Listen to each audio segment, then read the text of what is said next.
ओम नमो भगवते वासुदेवाय। ओम नमो भगवते वासुदेवाय। ओम नमो भगवते वासुदेवाय। আজকে আমরা প্রচেষ্টা করব পরিণাম বিষয়ে কথা বলার। আগামীকাল একাদশী রয়েছে, তো এটা একটা বিশেষ সুযোগ। প্রত্যেক একাদশীতে আমরা আমাদের জপের মান বৃদ্ধি করার জন্য প্রচেষ্টা করতে পারি। তো একবার শিলা প্রভুপাদের কাছে একজন ভারতীয় ব্রাহ্মণ, দক্ষিণ ভারতীয় ব্রাহ্মণ, তিনি এসেছেন প্রভুপাদের মন্দিরগুলো দর্শন করার জন্য। তো একটা মন্দির তিনি দর্শন করেছেন। দর্শন করে সবকিছু দেখছেন, কোথায় কি কি আছে। তা প্রভুপাদ জিজ্ঞেস করছে, কেমন লাগলো মন্দির? তখন ওই ব্রাহ্মণ তিনি বলছেন, সবকিছু ঠিক আছে, কিন্তু ঘন্টা নেই কেন? বড় বড় ঘন্টা প্রয়োজন সব জায়গায়। সো ঘন্টাটা মিসিং। দক্ষিণ ভারতীয় যতগুলো মন্দির রয়েছে সবগুলো মন্দিরের কিসে দ্বারে কি থাকে, বড় ঘন্টা থাকে, সবাই ঘন্টা বাজিয়ে বাজিয়ে ভিতরে ঢুকে। ঠিক আছে। তো ব্রাহ্মণটি একই জিনিসটা বলছেন যে সবকিছু ঠিক আছে, কিন্তু ঘন্টা নেই এখানে।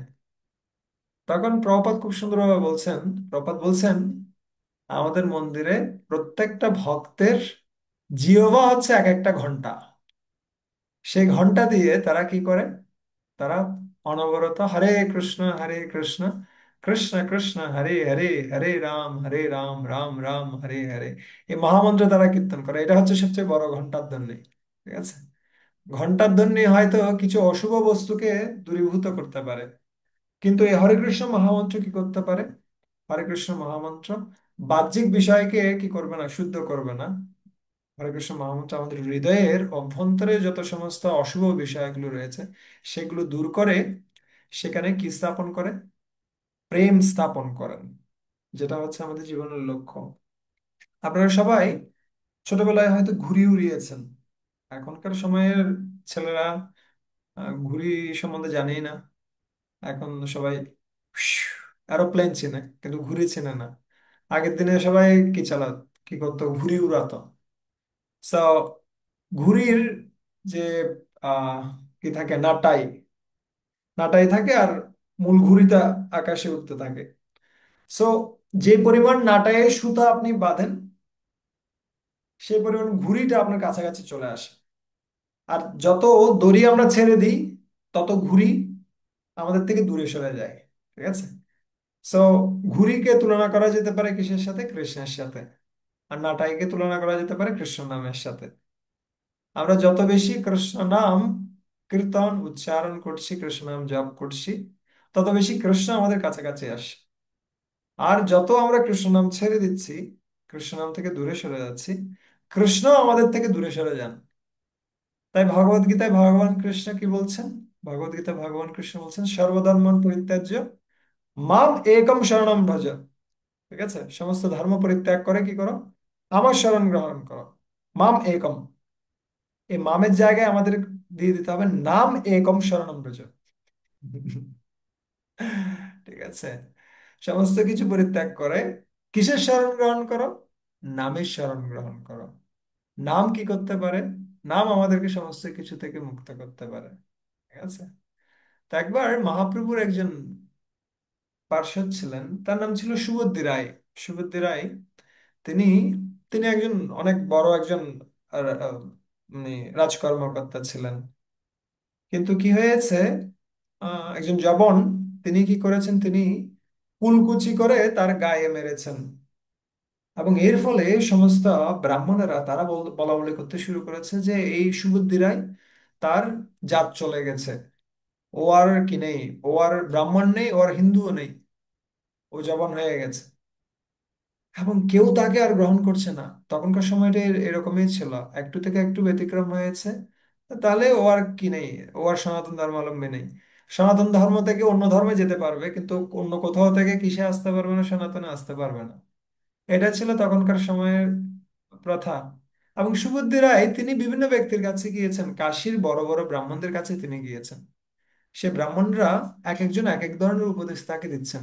একজন উপদেশ দিচ্ছে কি, যে তুমি একটা কাজ করো, তোমার এই পাপের প্রায়শ্চিত্ত হচ্ছে তুমি তপ্ত ঘৃত গ্রহণ করে তুমি তোমার জীবন দিয়ে দাও, পরবর্তী জন্মে তুমি কি হতে পারো, শুদ্ধ হতে পারো। এখন সুবুদ্ধিরাই চিন্তা করছে এই সামান্য একটা বিষয়, এটার জন্য এত বড় একটা প্রায়শ্চিত্ত, এটা কিভাবে সম্ভব। এবং তিনি আরেকজন ব্রাহ্মণের কাছে গিয়েছেন। ওই ব্রাহ্মণের কাছে যখন গিয়েছেন, ওই ব্রাহ্মণ বলছে, না না, ছোট পাপের জন্য এত বড় প্রায়শ্চিত্ত দেওয়া উচিত হয়নি।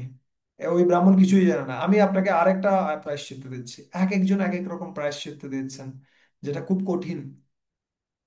সেই সময়টাতে তিনি কি করলেন, মহাপ্রভুর শরণ গ্রহণ করলেন।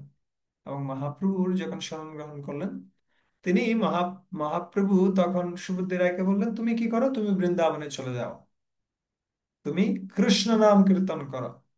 এক কৃষ্ণ নামে তোমার সমস্ত পাপ দূরীভূত হয়ে যাবে, আরেক কৃষ্ণ নামে তোমার হৃদয়ে কৃষ্ণ প্রেম জাগ্রত হবে। এবং এর থেকে আর বড় কোনো প্রায়শ্চিত্ত নেই। ঠিক আছে। অহোবতো শাপচ্যুত গরীয়ন যজ্জিহ্বা অগ্রে বর্ততে ন মতভ্যম তে পুস্তপস্তে জুহুর্ষস্নুরার্য়া ব্রহ্মানুচূর্ণম গৃণন্তি এতে। বলছে কি, অহোবত শপথ গরিয়ান। আহা, ভগবানের নামের কি মহিমা। শপথ, শপথ ব্যক্তি মানে সমানে হচ্ছে কুকুর, পাচা মানে হচ্ছে পাক করা। ঠিক আছে। যে ব্যক্তি কুকুর ভোজন করে, সেই রকম অধঃপতিত ব্যক্তিও যদি হরিনাম মুখে উচ্চারণ করছে, অহোবত শপথ গরিয়ান যদ জিহ্বা অগ্রে বর্ততে নামতেভ্যম, যার জিহ্বা অগ্রে কৃষ্ণ নাম উচ্চারিত হচ্ছে, তেপুস তাপস্তে জুহুবুর শেষনুর আরিয়া, সে ধরনের ব্যক্তি, তিনি যদি নিম্নকুলেও জন্মগ্রহণ করেন, অত্যন্ত পাপী ব্যক্তিও হন, তথাপি জানতে হবে তিনি সমস্ত বেদ অধ্যয়ন, যাগ যজ্ঞ আদি সমস্ত ব্রত, সমস্ত তপস্যা তিনি শেষ করেছেন। ঠিক আছে। সমস্ত কিছু শেষ করেছেন। তাই এখন কাজ হচ্ছে কি, এখন তিনি সম্পূর্ণরূপে ভগবানের নামের শরণ গ্রহণ করেছেন। ঠিক আছে। সো যখন কেউ ভগবানের নাম কীর্তন করছেন, তখন বুঝতে হবে অন্য সমস্ত বৈদিক কার্যক্রম এমনিতেই কি হয়ে গেছে, সম্পাদিত হয়ে গেছে। ঠিক আছে। তো একবার রূপসী আর তারা দুই ভাই, তারা যখন কি করছেন, মহাপ্রভুর, ওই সময় রূপ গোস্বামী এবং অনুপম, আহ, ওরা দুজন মহাপ্রভুর শরণাগত হয়েছেন। রূপ গোস্বামী এবং সনাতন গোস্বামী তারা কি ছিলেন, তারা ছিলেন অর্থমন্ত্রী এবং প্রধানমন্ত্রী হোসেন শাহের আমলে। এবং তারা এই সমস্ত কিছু পরিত্যাগ করে তারা মহাপ্রভুর শরণ গ্রহণ করেন। এবং যেহেতু তারা দুজন জবন রাজার অধীনে কি করছিলেন, চাকরি করছিলেন, তাই যদিও তারা অত্যন্ত আহ ব্রাহ্মণ কুলোদ্ভূত ছিলেন, অত্যন্ত আহ সারস্বত ব্রাহ্মণ পরিবার থেকে তারা ছিলেন, তথাপি সবাই তাদেরকে বলতো তারা কি হয়ে গেছে, তারা জাতিচ্যুত হয়ে গেছে, তারা আর ব্রাহ্মণ নেই, তারা অত্যন্ত অধঃপতিত। ঠিক আছে। তো এই রকম যখন কথা হচ্ছে, আহ এই দুই ভাই তারা মহাপ্রভুর শরণ গ্রহণ করেছেন, মহাপ্রভুর কাছে যখন এসেছেন, সেই সময়টিতে ওখানে বল্লভাচার্য নামে একজন মহান ভক্ত ছিলেন। আহ, বল্লভাচার্য যখন দেখেছেন এই দুই ভাইকে, রূপ গোস্বামী এবং অনুপম, তখন তাদেরকে আলিঙ্গন করতে যাচ্ছেন। তখন মহাপ্রভু বল্লভাচার্যকে বলছেন, ইহ না স্পর্শী হয় ইহ জাতি অতিহীন, বৈদিক যাজ্ঞিক তুমি কুলীন প্রবীণ। মহাপ্রভু বল্লভাচার্যকে বলছেন, ওদেরকে স্পর্শ করিও না, ওরা অত্যন্ত হীন জাতি। ঠিক আছে। আর তুমি কোথায় বৈদিক, যাজ্ঞিক, তুমি কুলীন, সৎবংশে জন্মগ্রহণ করেছো, অত্যন্ত প্রবীণ তুমি, তুমি ওদেরকে স্পর্শ করিও না, এরা দুজন খুব নিচু জাতির। আচ্ছা। এবং এই কথা শুনে বল্লভাচার্য বলছেন, দুহার মুখে কৃষ্ণ নাম করিছে নর্তন, এই দুই অদম নহে হয় সর্বোত্তম। মহাপ্রভুকে বলছেন কি বল্লভাচার্য, দুহার মুখে কৃষ্ণ নাম করিছে নর্তন। এটা আপনারা পাবেন মা চৈতন্য চরিতামৃত মধ্যলীলা 19 নম্বর চ্যাপ্টারে, 19 অধ্যায়ে এটা আছে, খুব সুন্দরভাবে বর্ণনা আছে যে দুহার মুখে কৃষ্ণ নাম করেছে নর্তন, এই দুই অধম নহে। এরা দুই ভাই কি নয়, অধম নয়, তারা হচ্ছে কি, তারা হচ্ছে সর্বোত্তম, অধম নয়, সর্বোত্তম। ঠিক আছে। তো আমরাও যদি সত্যিকার অর্থে সর্বোত্তম হতে চাই, আমরাও যদি কি করতে চাই, জীবনে সাফল্য অর্জন করতে চাই। জীবনে সাফল্য অর্জন করাটা কি নয়, ধন দৌলত বা এই সমস্ত কিছু কি রয়েছে সেটা বিষয় নয়, কতটুকু মান সম্মান প্রতিপত্তি রয়েছে সেটা নয়। মূল বিষয়টা হচ্ছে আমরা কতটুকু কৃষ্ণকে ভালোবাসি, ঠিক আছে, কতটুকু কৃষ্ণ প্রেম আমরা জাগ্রত করতে পেরেছি। তো কৃষ্ণ প্রেম কোথা থেকে আসবে? কৃষ্ণ নাম থেকে আসবে। যারা নাম পরায়ণ ভক্ত, তারা স্বাভাবিকভাবে প্রেম পরায়ণ হয়।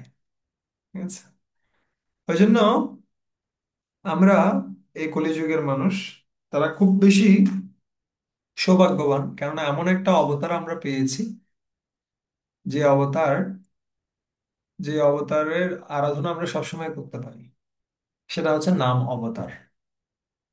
ঠিক আছে, কেন? অন্যান্য যে সমস্ত অবতার রয়েছে, যেমন আপনি যদি বিগ্রহের আরাধনা করতে চান, তাহলে আপনাকে কি করতে হবে?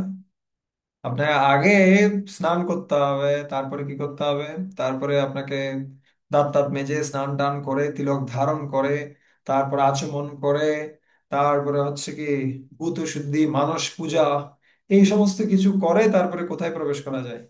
মন্দিরে প্রবেশ করা যায়। তাও খালি পেটে কি করতে হবে? বিগ্রহের সেবা করতে হবে। যারা কি রয়েছে, গৃহস্থ রয়েছে, তাদের জন্য বিগ্রহ পূজার বিধি কি?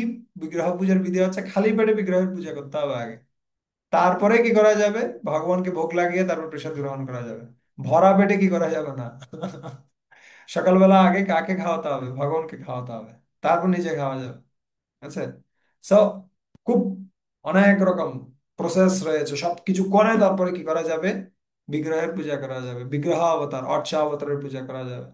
ঠিক আছে, কিন্তু নাম যে কোনো সময়, যে কোনো পরিস্থিতিতে, কেউ টয়লেটে রয়েছে সেখানে, কেউ অ্যাক্সিডেন্ট হয়ে যাচ্ছে, কারো কি আহ সন্তান জন্ম হয়েছে, কারো মৃত্যু হয়েছে, যে কোনো পরিস্থিতি থাকুক, সবচেয়ে সহজলভ্য যে অবতার, সে হচ্ছে কে? সে হচ্ছে এই হরিনাম, যেটা হচ্ছে মহামন্ত্র। মন্ত্রের অর্থ কি? মন্ত্রের অর্থ হচ্ছে ভগবানকে নমস্কার করা। প্রত্যেকটা মন্ত্রে দেখবেন সাথে কি থাকবে? নমঃ। ওম নমো ভগবতে বাসুদেবায় নমো, আমি প্রণাম করছি। ঠিক আছে, প্রত্যেকটা মন্ত্রেই কোনো না কোনো স্থানে দেখবেন নমঃ, নমঃ, নমঃ, নমঃ, নমঃ, আমি প্রণাম করছি, আমি প্রণাম করছি, আমি প্রণাম করছি। কিন্তু নামের অর্থ কি? নামের অর্থ হচ্ছে ভগবানকে ডাকা। ঠিক আছে, হরে কৃষ্ণ হরে কৃষ্ণ কৃষ্ণ কৃষ্ণ হরে হরে, হরে রাম রাম রাম হরে হরে। আমরা ডাকছি, কাকে ডাকছি? হে কৃষ্ণ, হে শ্রীমতী রাধারানী, ওদেরকে আমরা ডাকছি। তো ডাকার পরে কি আসবে? ডাকার পরে সাধারণত ওরা বলবে, আমরা যদি কাউকে ডাকি এখানে, বিধান প্রভু, ডাকার সাথে সাথে উনি কি বলবেন? কি করতে পারি আমি? স্বাভাবিকভাবেই কিন্তু উনি বলবেন, হ্যাঁ প্রভু, আমি কি করতে পারি? ঠিক একইভাবে আমরাও যখন ভগবানকে ডাকি, যে হে কৃষ্ণ, রাম, আহ শ্রীমতী রাধারানী, আমরা যখন ডাকছি, সাথে সাথে ওরা প্রশ্ন করবে যে আহ কি করতে পারি, তুমি কি করতে চাও, কি চাও তুমি? আমরা স্বাভাবিকভাবে জিজ্ঞেস করি কেউ যখন আমাদেরকে ডাকে, হ্যাঁ, কি চান, কি লাগবে? তখন আমাদের আনসারটা কি হবে? আমাদের আনসারটা হবে, আমি আপনার সেবায় যুক্ত হতে চাই। ঠিক আছে, এটা হচ্ছে কিসের অর্থ? এটা হচ্ছে হরিনামের অর্থ। এবং মন্ত্র এবং নামের মধ্যে পার্থক্য কোথায়? মন্ত্রের শক্তি তখনই রয়েছে যখন সেখানের মধ্যে কি রয়েছে? নাম রয়েছে। যেমন প্রত্যেকটা মন্ত্র দেখবেন, যেমন ধরেন ওম নমো ভগবতে বাসুদেবায়, এই মন্ত্রের মধ্যেও এখানে বাসুদেব, এটা হচ্ছে মূল নাম। ঠিক আছে, বা যদি আপনি ধরেন ওম অপবিত্র পবিত্র বা সর্ব অবস্থাগত পিবা স্মরেত পুণ্ডরীকাক্ষ সবারে অভ্যন্তরা শুচি, এখানে কোন নামটা রয়েছে? পুণ্ডরীকাক্ষ, ভগবানের একটা নাম। এই নামটার কারণেই কিন্তু পুরো মন্ত্রটা শক্তিপ্রাপ্ত হচ্ছে। কিন্তু আমরা যে মহামন্ত্র জপ করি, সেখানে প্রত্যেকটা অক্ষরই হচ্ছে নাম। ঠিক আছে, হরে হচ্ছে কি? হরে হচ্ছে রাধারানী, ভগবানের শক্তি। কৃষ্ণ হচ্ছে স্বয়ং কৃষ্ণ। হরে কৃষ্ণ কৃষ্ণ কৃষ্ণ হরে হরে হরে রাম। রাম শব্দ দিয়ে বোঝানো হয় রাধারমণ কৃষ্ণ, যিনি সমস্ত ব্রজ গোপিকাদেরকে, সমস্ত ব্রজবাসীদেরকে কি করেন, আনন্দ প্রদান করেন। ঠিক আছে। এই জন্য কৃষ্ণ শব্দটা ব্যাখ্যা করছে এভাবে, কেমন? কৃষি ভূবাচকো শব্দ নশ্চ নিবৃত্তি বাচক। কৃষ, কৃষ শব্দটার অর্থ হচ্ছে কি, কৃষ ধাতুর অর্থ হচ্ছে কি আকর্ষণ করা। কৃষ্ণ সবাইকে কি করেন, আকর্ষণ করেন। কৃষি ভূবাচকো শব্দ নশ্চ নিবৃত্তি নির্বৃত্তি বাচক। ন যেটা রয়েছে কৃষ যোগ ন, এই ন হচ্ছে কি নির্বৃত্তি, নির্বৃত্তি মানে হচ্ছে পরমানন্দ। কৃষ্ণ কি করেন, কৃষ্ণ সবাইকে আকর্ষণ করেন, তারপর কি করেন, আনন্দ প্রদান করেন। এবং রাম শব্দের অর্থ এরকম, রাম রামেতি রামেতি রমে রামে মনোরমে। আচ্ছা, রাম শব্দের অর্থ হচ্ছে আনন্দ প্রদান করা। আচ্ছা, তিনি নিজে আনন্দ আস্বাদন করেন, তিনি অন্যদেরকে আনন্দ প্রদান করেন। আচ্ছা, এবং এই কৃষ্ণ নাম হচ্ছে এমন একটা অপাকৃত বস্তু, যেটা মানুষকে সাথে সাথে আনন্দের সাগরে কি করেন, নিমজ্জিত করে। এই জন্য প্রভুপাদ তিনি বলতেন, chant Hare Krishna and stay high forever. এটার অর্থ কি? অর্থ হচ্ছে ওই সময়টাতে হিপ্পিরা তারা কি করতো, তারা বিভিন্ন ধরনের নেশা গ্রহণ করতো। নেশা গ্রহণ করে তারা মনে করতো কিছু সময়ের জন্য আমি সমস্ত দুঃখকে ভুলে যাচ্ছি, সমস্ত দুঃখের ঊর্ধ্বে আমি উঠে যাচ্ছি কিছু সময়ের জন্য। ঠিক আছে। কিন্তু যখনই কি চলে যায়, সেই নেশাটা কেটে যায়, তখনই আবার সে ফিল করে যে আসলে আমি তো আবার আগের জগতেই ফিরে আসছি। কিন্তু কৃষ্ণ নামের বিষয়টা হচ্ছে কি, stay high forever. Krishna নাম যদি কেউ করছে, তাহলে সে তার যে চেতনা, সেটাকে একদিকে সে কি করতে পারছে, সে উত্তোলিত করতে পারছে। এবং সেই উত্তোলিত অবস্থায় সর্বোচ্চ পর্যায়ে সে সবসময় টিকে থাকতে পারে, সেখান থেকে তাকে কি হয়তো হয় না, অধঃপতিত হতে হয় না। ঠিক আছে। তাই যখনই কাউকে বলা হবে, হ্যাঁ তুমি বলো হরে কৃষ্ণ, ও গোমরা মুখে কখনো হরে কৃষ্ণ বলতে পারবে না। হরে কৃষ্ণ বলতে গেলেই স্বাভাবিকভাবে আনন্দটা কি হবে, প্রকাশিত হবে। ঠিক আছে, স্বাভাবিকভাবে। হম। যে কারো ক্ষেত্রে আপনি পরীক্ষা করে দেখতে পারেন, একটা বাচ্চা ছেলেকেও যদি আপনি বলেন যে হরে কৃষ্ণ বলো, ও কিন্তু আগে হাসবে, তারপরে ও হরে কৃষ্ণ বলবে। কারণ এটা স্বাভাবিক প্রক্রিয়া। স্বাভাবিক প্রক্রিয়া হচ্ছে, জীব যখন কৃষ্ণের সাথে যুক্ত হয়, স্বাভাবিকভাবে সে আনন্দিত হয়। ঠিক আছে। তাই আমরা যদি চাই, আমরা কি করতে পারি, আমরা তিন ধরনের জব করতে পারি। তিন ধরনের জব কি? এটা হচ্ছে তমগুণের জব, এটা রজগুণের জব, একটা সত্যগুণের জব, আর একটা শুদ্ধ সত্যের হতে পারে। ঠিক আছে। বেসিক্যালি তিন প্রকারের হতে পারে। তমগুণের যে জব, সেটা হচ্ছে কেমন, সেটা হচ্ছে আহ কেউ বসে অথবা শুয়ে শুয়ে জব করছে, ওখানে ঘুমিয়ে গেছে। বসে জব করছে, ঘুমিয়ে গেছে, অথবা শুয়ে জব করছে, ঘুমিয়ে গেছে। ঘুমের ভিতরে হরে কৃষ্ণ রাম রাম হরে হরে, হরে কৃষ্ণ কৃষ্ণ রাম রাম হরে, রাম রাম হরে,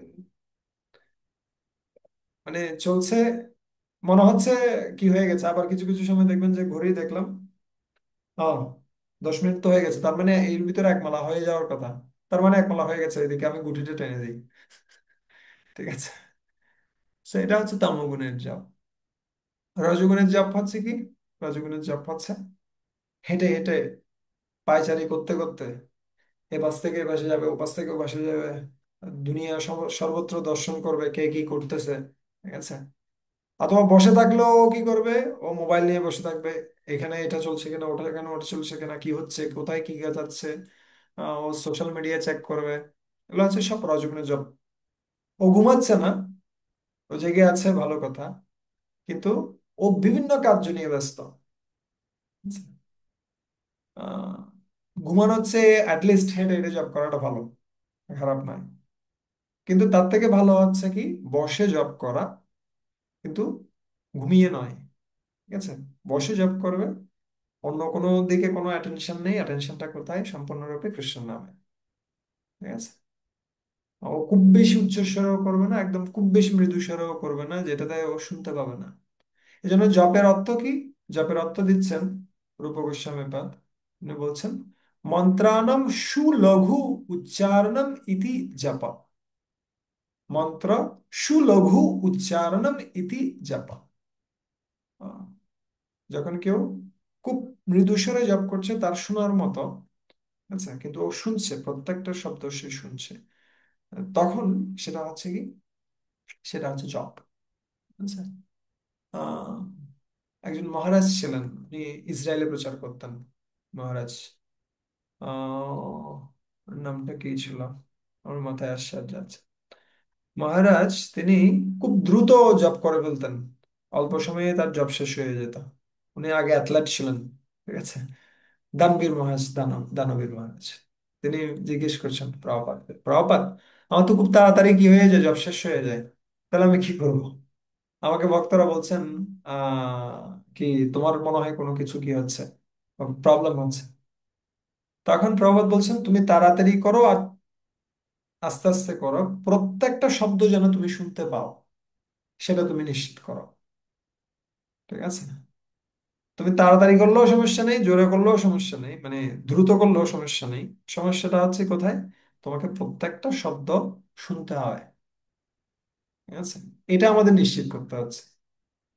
আহ এবং যখন আমরা এই প্রাথমিক স্তরটা নিশ্চিত করতে পারছি, আমরা যা কিছু উচ্চারণ করছি তা কিছু আমরা শ্রবণ করব, এবং অন্যান্য যে সমস্ত কার্যক্রমগুলো আমরা করি সেখানে সবারই কিছুটা মাল্টিটাস্কিং করার অভ্যাস আছে। মাল্টিটাস্কিং করার কি, একটা কাজ করতে গিয়ে আরেকটা কাজ সহ একসাথে করা, এটা স্বাভাবিকভাবে সবার অভ্যাস আছে।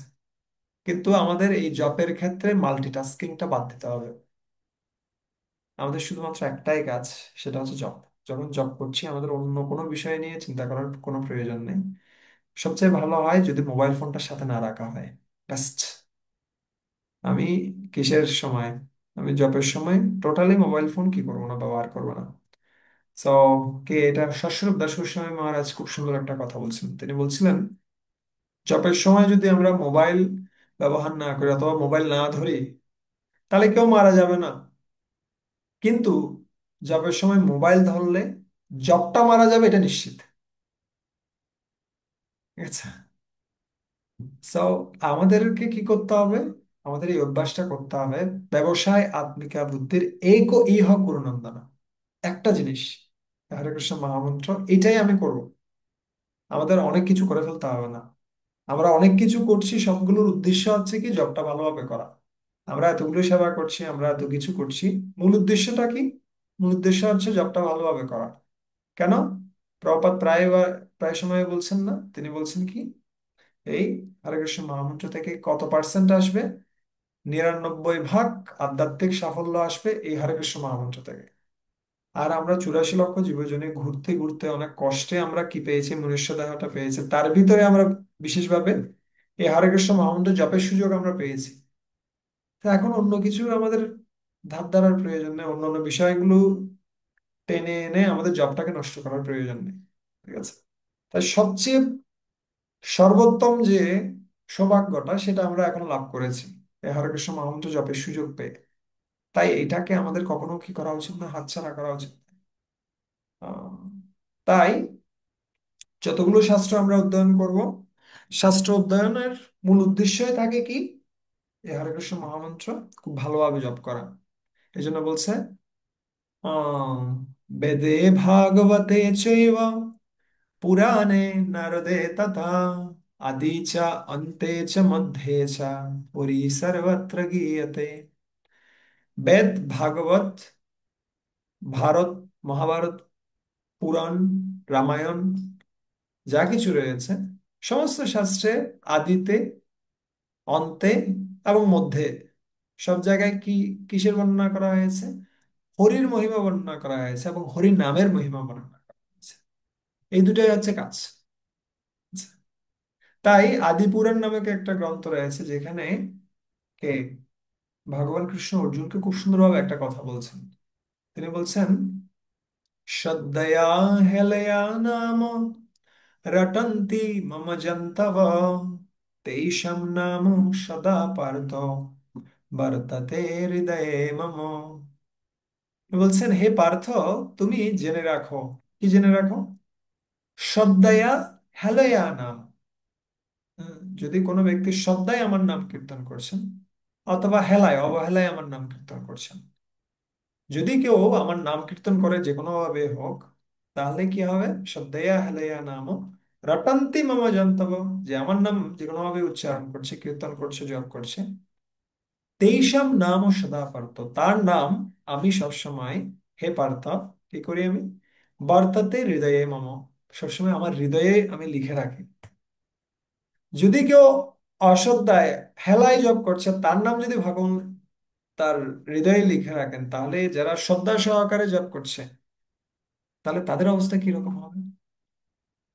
এই জন্য অজামিল সেকশন, আহ, অজামিল শব্দের অর্থ হচ্ছে কি? অজ, অজ মানে হচ্ছে মায়া, মিল মানে হচ্ছে কি? আমরা বলি না মিল আর অমিল। মায়ার যত কি রয়েছে ক্যারেক্টারিস্টিক্স বা বৈশিষ্ট্য রয়েছে, সবকিছু কার সাথে মিলে? এই অজামিলের সাথে মিলে যায়। তার চরিত্রে সমস্ত পাপ কর্ম রয়েছে, সমস্ত আজে বাজে সমস্ত কার্য সে করেছে। আহ, সে তার সতী স্ত্রীকে পরিত্যাগ করে বেশ্যাগমন করেছে, এবং তার যে কি ছিল, সৎ কুল, সৎ পিতামাতা সমস্ত কিছু পরিত্যাগ করে সে দস্যুবৃত্তিতে যুক্ত হয়েছিল। সে এরকম অধঃপতিত ব্যক্তি হরিনামের আশ্রয় গ্রহণ করে কি হয়ে গেছে? মুক্ত হয়ে গেছে। ম্রিয়মাণো হরের নাম গৃণন পুত্রোপচারিতম অজামিলোপি অগাধাম কিম উত শ্রদ্ধয়া গৃণন। ম্রিয়মাণ মৃত্যুপথ যাত্রী ব্যক্তি যদি, অজামিলের মতো মৃত্যুপথ যাত্রী ব্যক্তি যদি হরিনাম করে মুক্ত হতে পারে, তাহলে যে ব্যক্তির কি রয়েছে, শ্বাস রয়েছে, সময় রয়েছে, সে কেন হরিনাম করে মুক্ত হতে পারবে না? হরের নাম ঘৃণাম পুত্র উপচারিতম। সে হরিনাম করছিল, কিন্তু সে হরিনাম কাকে উদ্দেশ্য করে নয়? ভগবানকে উদ্দেশ্য করে নয়, সে তার পুত্রকে উদ্দেশ্য করে হরিনাম করে।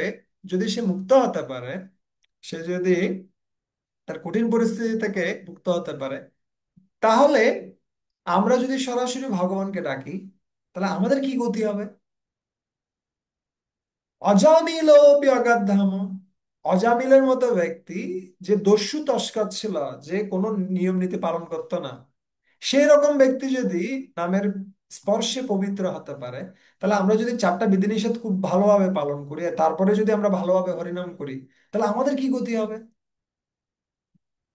অজামিলোপি অগাধাম কিম উত শ্রদ্ধয়া গৃণন। ওর কোনো শ্রদ্ধা ছিল ওর না হরিনামে? ঠিক আছে, কিন্তু যদি আমরা খুব শ্রদ্ধা সহকারে হরিনাম করি, তাহলে আমাদের কি গতি হবে? ঠিক আছে। সো এটা হচ্ছে মূল শিক্ষা, অজামিল সেকশন থেকে মূল শিক্ষা হচ্ছে এটা, যে আহ সে কি ছিল? সে মৃত্যু যাত্রী ছিল, তথাপি সে হরিনাম করে মুক্ত হয়েছে। তাহলে আমাদের, আমরা যদি খুব ভালোভাবে এখন সুস্থ সবল থাকতে হরিনাম করি, তাহলে ভগবান কত বেশি কৃপা করবেন। সে কি ছিল? সে দস্যু তস্কর ছিল, সে চারটা বিধিনিষেধ পালন করতো না। আমরা যদি চারটা বিধিনিষেধ পালন করে হরিনাম করি, তাহলে আমাদের কি গতি হবে? ঠিক আছে। আহ সে কি ছিল? সে পুত্রকে ডেকে যদি ভগবানকে প্রাপ্ত হয়, তাহলে আমরা যদি সরাসরি ভগবানকে ডাকি, তাহলে আমাদের কি অবস্থা হবে? ঠিক আছে। So, এই হচ্ছে আমাদের উম, আমাদের একটা বিশেষ সুযোগ। ঠিক আছে। 64টা ভক্তি ভক্তি অঙ্গের মধ্যে পাঁচটা হচ্ছে মুখ্য অঙ্গ। পাঁচটা মুখ্য অঙ্গ হচ্ছে কি?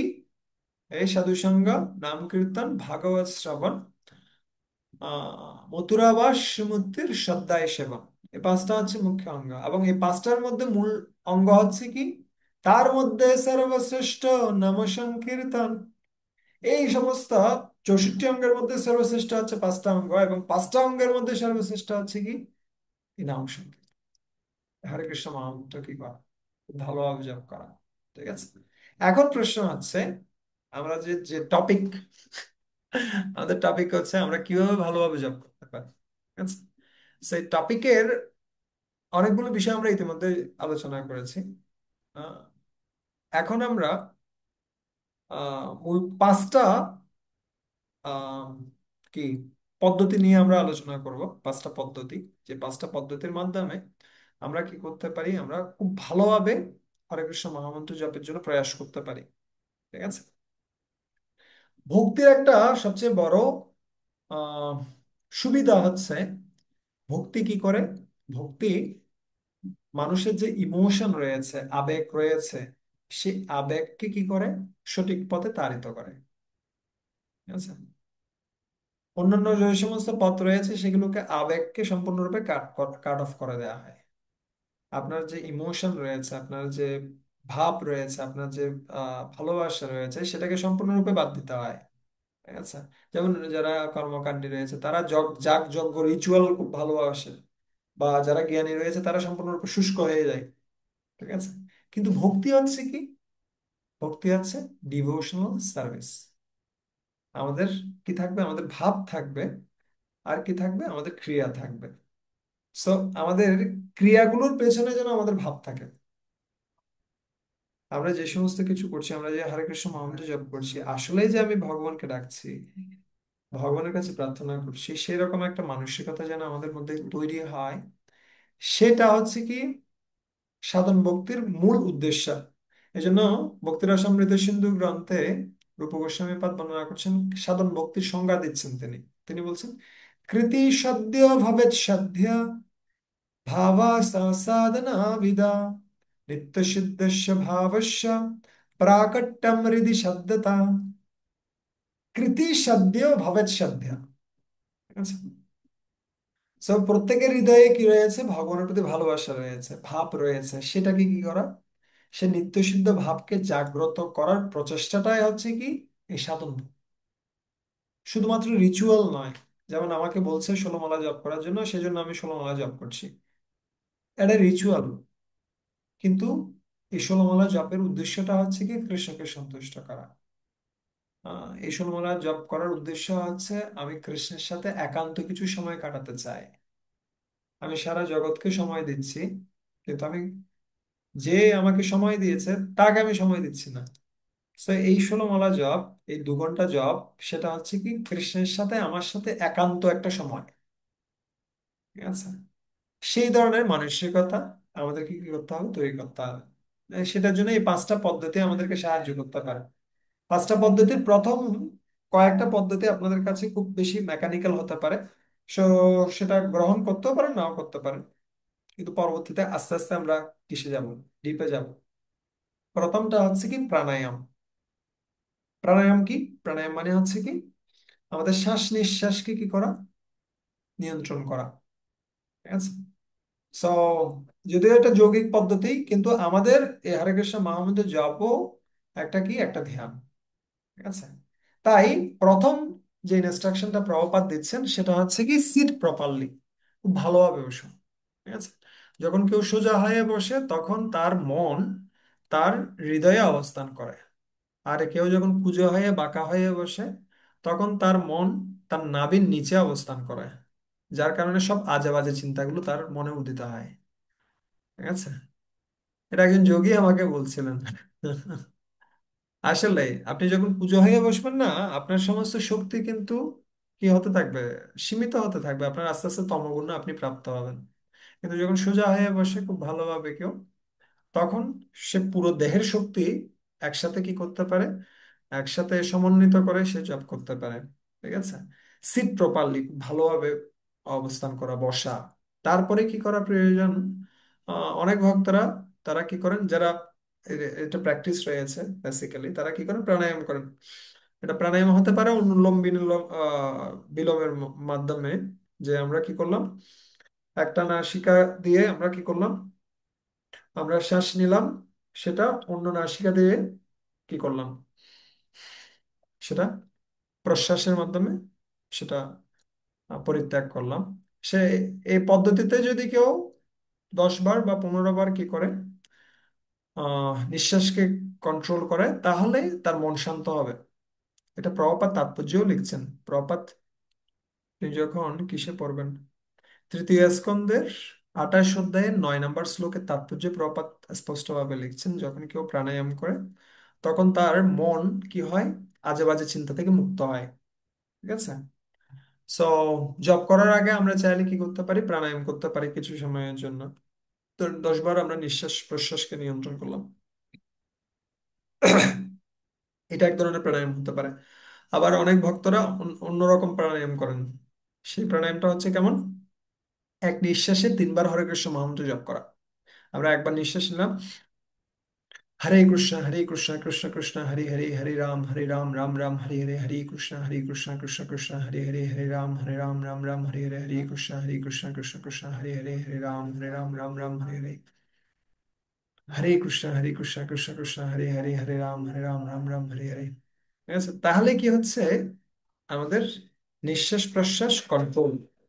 আর যখন নিঃশ্বাস প্রশ্বাস কন্ট্রোল, তখন মাইন্ড কন্ট্রোল, এদিক ওদিক যাওয়ার কোনো সুযোগ নেই। কিন্তু সেখানে আমাদের মাথায় রাখতে হবে আমরা যেন প্রতিযোগিতা না করি। প্রতিযোগিতাটা কেমন, এই নিঃশ্বাসে আমরা 3 বার করলাম, পরের নিঃশ্বাসে 4 বার করবো, তারপরে নিঃশ্বাসে 5 বার করবো।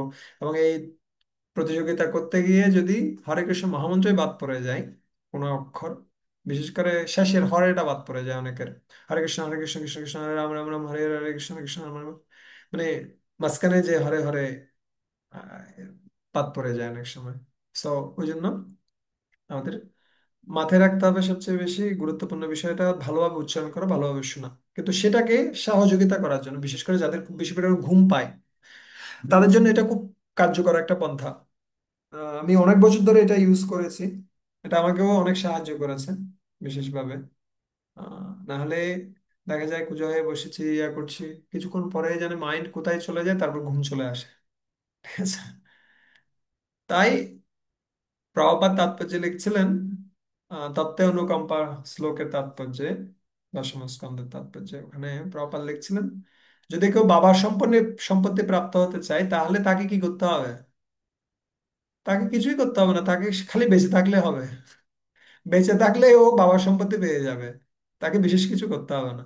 ঠিক একইভাবে যদি কেউ মানে কি ভগবানের সম্পত্তি প্রাপ্ত হতে চায়, নামের যে সুফল সেটা প্রাপ্ত হতে চায়, সিম্পল থিং, ও যদি জেগে থাকে এবং জেগে থেকে হরে কৃষ্ণ মহামন্ত্র জপ করে এবং শ্রবণ করে, তাহলে সে কি করতে পারে, জপের যে সম্পত্তি কৃষ্ণ প্রেম, সে ধীরে ধীরে সেটা প্রাপ্ত হবে।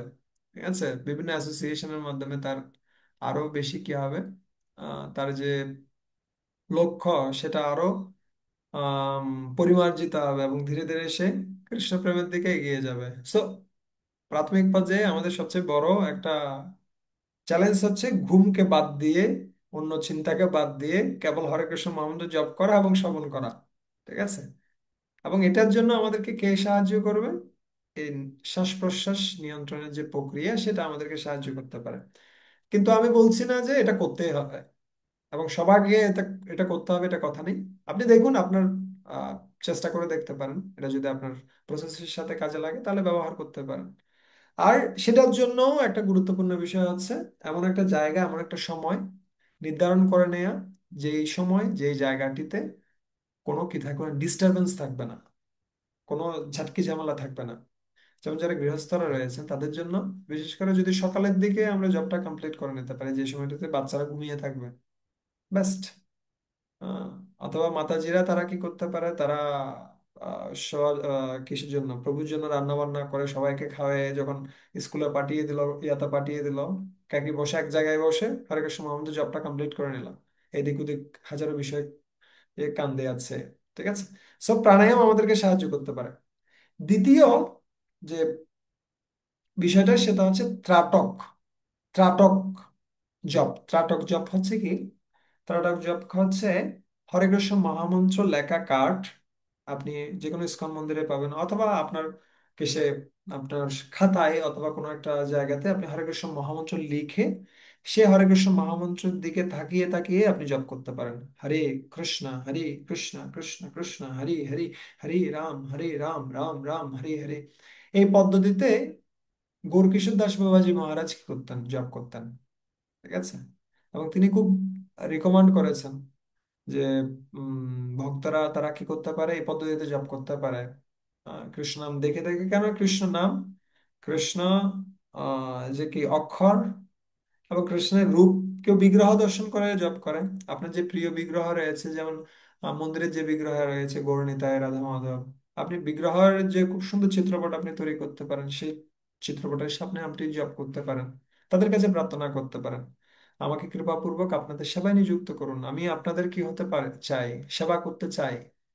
আসলে খুব সুন্দর একটা শ্লোক মহাপ্রভু উচ্চারণ করছিলেন জগন্নাথের সামনে। খুব সুন্দর, এটা আমার খুব ভালো লাগে। এটা আমি অনেকবার বলেছি, আরো আরো বারবার আমি বলতে চাই, আমার ভালো লাগে। এটা আমি শিলা প্রভুপাদ থেকে 2012 সালের দিকে শুনছিলাম। তখন থেকে আমার এই শ্লোকটা খুব ভালো লাগে, যেটা হরিনামের অর্থের সাথে খুব মিলে যায়।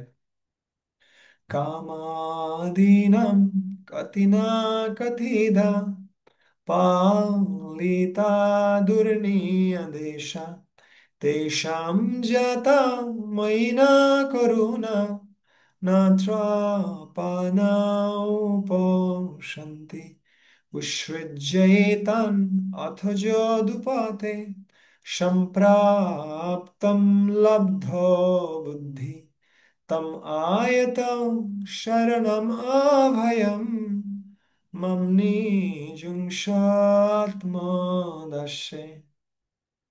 সেখানে প্রার্থনাটা হচ্ছে কামাদিনাম কতিনা কতিদা, কাম ক্রোধ লোভ মোহ মদ মাৎসর্য এই সমস্ত রিপুর দ্বারা তাড়িত হয়ে আমি কত জন্ম যে নষ্ট করে ফেলেছি আমি জানি না। আমি লক্ষ লক্ষ জন্ম, কোটি কোটি জন্ম আমি নষ্ট করে ফেলেছি। আহ, কিন্তু এই সমস্ত ইন্দ্রিয়গুলো তারা কখনো সন্তুষ্ট হয়নি। আপনি যতই কি করেন, উদরকে খাবার দেন, আপনি উপস্থকে এর আরামের ব্যবস্থা করেন, অথবা আপনার চোখকে ভালো ভালো জিনিস দেখার সুযোগ দেন, যাই করেন না কেন এই ইন্দ্রিয়গুলো কিন্তু কখনো সন্তুষ্ট হবে না। যেমনি আগুনে যতই আপনি ঘি ঢালেন, আগুন কখনো বলবে না যে আর ঘিয়ের প্রয়োজন নেই, আরো ঘি আরো ঘি, আরো আরো আরো চাহিদা বাড়বে। ঠিক একইভাবে এই ইন্দ্রিয়গুলোকে আমি কোটি কোটি জন্ম ধরে সেবা করেছি, কিন্তু এই ইন্দ্রিয়গুলো কখনো সন্তুষ্ট হয়নি। আহ, ন আহ, কামাদিনাম কতিনা কতিতা পালিতা দুর্নিয়াদেশা তেষাং জাতা ময়িনা করুণা। এই ইন্দ্রিয়গুলির কখনো আমার প্রতি কি হয়নি, করুণা হয়নি। যখন আমাদের কেউ সেবা করে তখন আমাদের করুণা হয়, আরে ও অনেকক্ষণ ধরে সেবা করেছে, এখন ওকে খাবার দাবার দাও, ওর আর সেবা করার প্রয়োজন নেই, ওকে খেতে দাও, ওকে একটু আরাম করতে দাও। কিন্তু এই ইন্দ্রিয়গুলি কখনো আমাদেরকে বলবে না যে অনেকদিন তুমি সেবা করেছো, আর আমাদের সেবা করার প্রয়োজন নেই, তুমি এখন ভগবানের সেবা করো। না, কখনো তারা বলেনি। উৎসৃজ্য এতান অত যদুপতে, কিন্তু ইদানিং হে যদুপতে, হে ভগবান কৃষ্ণ, আমার কিছুটা বুদ্ধির উদয় হয়েছে। সম্প্রাপ্তম বুদ্ধি লব্ধ বুদ্ধি, আমি সামান্য কিছু বুদ্ধি লাভ করেছি।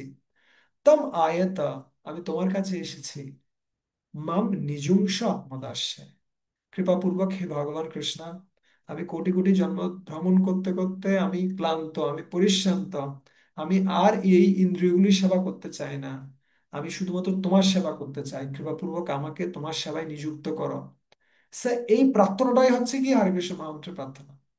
আমরা যখন হরে কৃষ্ণ মহামন্ত্র জপ করছি, খুব ভালো যে বিভিন্ন টেকনিক আমরা ইউজ করতে পারি, আমরা জেগে থাকতে পারি, আমরা কি করতে পারি, কিন্তু সাথে সাথে এই প্রার্থনাটা যেন আমাদের হৃদয়ে জাগ্রত হয় যে হে কৃষ্ণ, আমি তোমার সেবা করতে চাই, আমাকে কৃপাপূর্বক তোমার সেবায় নিযুক্ত করো, আমি ক্লান্ত পরিশ্রান্ত, আমি আর অন্য কিছু করতে চাই না।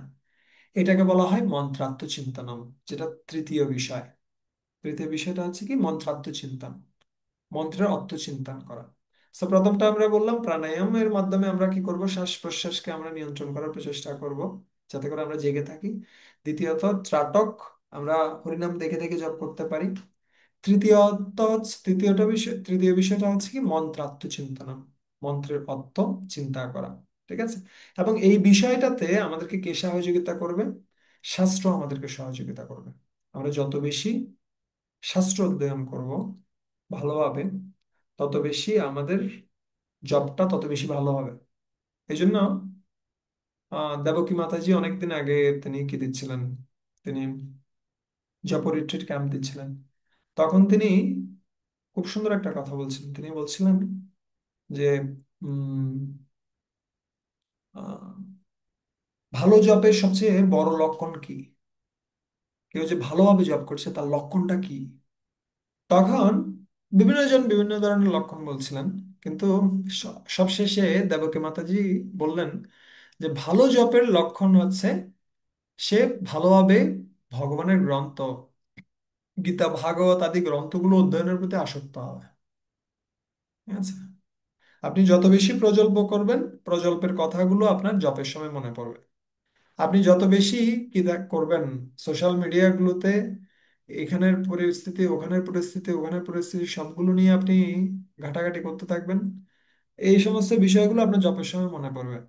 আমার এখনো মনে পড়ে, আমি একদিন নিউজ পেপার পড়ছিলাম, নিউজ পড়ছিলাম ইয়া থেকে, ওখানে দেখছিলাম কি, ওখানে একটা জায়গায় গাছ কেটে নিয়ে গেছে, ওটার একটা বিশাল সংবাদ ছিপেছে।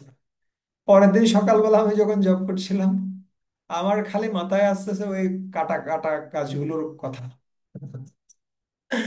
সো এই সমস্ত ইনস্ট্রুমেন্ট গুলো আমরা ব্যবহার করতে পারি, সোশ্যাল মিডিয়া, নিউজ, কিন্তু যতটুকু না হলে নয়। আমরা ওখানে গিয়ে যা যা পোস্ট করার করে চলে আসলাম, যা কিছু দেখার 15-20 মিনিটে চলে আসলাম, কিন্তু আমাদের আসক্তিটা থাকবে গ্রন্থে, আমাদের আসক্তিটা থাকবে লেকচারে, আমাদের আসক্তিটা থাকবে হরিকথার শ্রবণে। তখন জবটা ভালো হবে। আপনি যদি 24 ঘন্টার মধ্যে 22 ঘন্টা যে সময়টা আপনি প্রাপ্ত হচ্ছেন, সেই সময়টাতে যদি আপনি কৃষ্ণ ভাবনাময় থাকেন, তাহলে ওই 2 ঘন্টা জব ভালো হবে।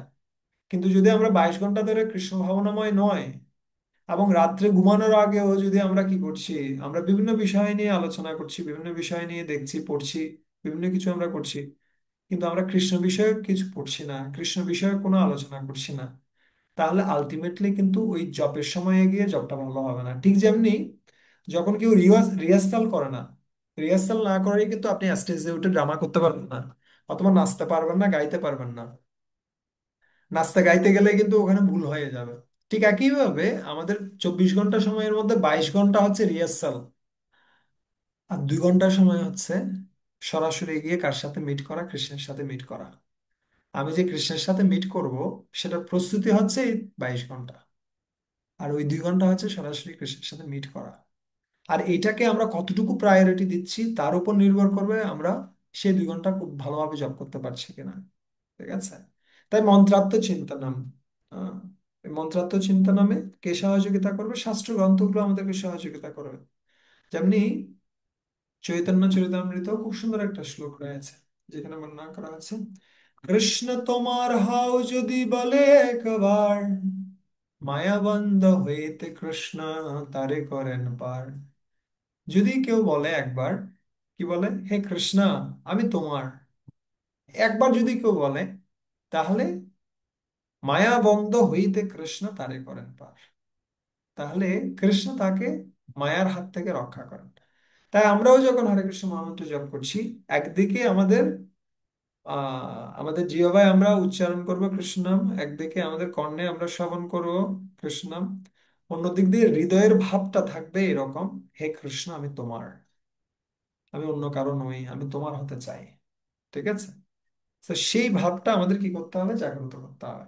এটা হচ্ছে জপের মূল ধারা। তো চার্জটা চলে যাচ্ছে 1 মিনিট।